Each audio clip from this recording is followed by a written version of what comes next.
பூரி சப்பாத்திக்கு வெறும் தக்காளி மட்டுமே போட்டு ஒரு குருமா. இந்த குருமா டேஸ்ட்டு வேறு எந்த சைட் டிஷ்க்கும் வராது.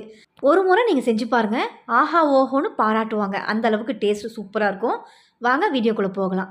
அதுக்கு முன்னாடி என்னோடய சேனலை சப்ஸ்கிரைப் பண்ணலன்னா சப்ஸ்கிரைப் பண்ணிக்கோங்க.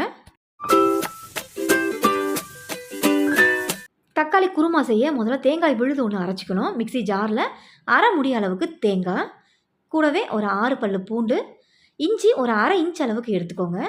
இந்த குருமா வெள்ளையாக தான் செய்ய போகிறோம். அதுக்கு பச்சை மிளகாய் சேர்த்துக்கலாம். காரத்துக்கு மிளகாய் தூள் ஆட் பண்ணாமல் 2 பச்சை மிளகாய், காரமான பச்சை மிளகாய் ஆட் பண்ணுறேன். நெக்ஸ்ட்டு ஒரு 1/4 ஸ்பூன் கசகசா சேர்த்துக்கோங்க. கூடவே ஒரு 6 முந்திரி, முழு முந்திரியாக ஆட் பண்ணுறேன். நெக்ஸ்ட்டு அரை ஸ்பூன் சீரகம், 1 ஸ்பூன் மிளகு ஆட் பண்ணிக்கோங்க. கூடவே 1 ஸ்பூன் சோம்பு. அவ்வளோதான் இன்க்ரீடியன்ட்ஸ். இது நல்லா தண்ணி சேர்த்து நல்லா ஃபைன் பேஸ்ட்டாக அரைச்சி எடுத்துக்கணும். தண்ணி சேர்த்து ஃபைன் பேஸ்ட்டாக அரைச்சி எடுத்து வந்தாச்சு. இந்த குருமாவுக்கு மெயின் மசாலா இது தான். இதில் சேர்த்துக்கிற இன்க்ரீடியன்ட்ஸ் எந்த ஒரு இன்க்ரீடியன்ஸுமே ஸ்கிப் பண்ணாமல் நீங்கள் இதில் சேர்த்து அரைச்சிக்கணும்.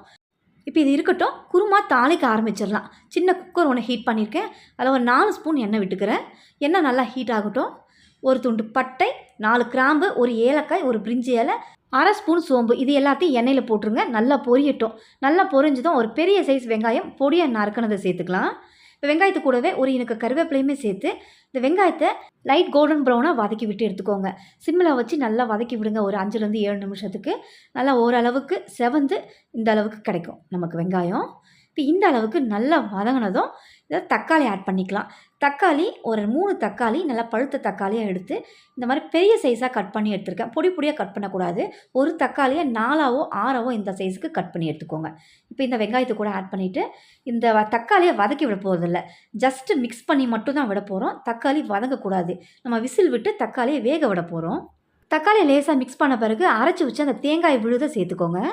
தேங்காய் விழுதை சேர்த்ததும் இதையுமே லேசாக மிக்ஸ் பண்ணி மட்டும் விடுங்க.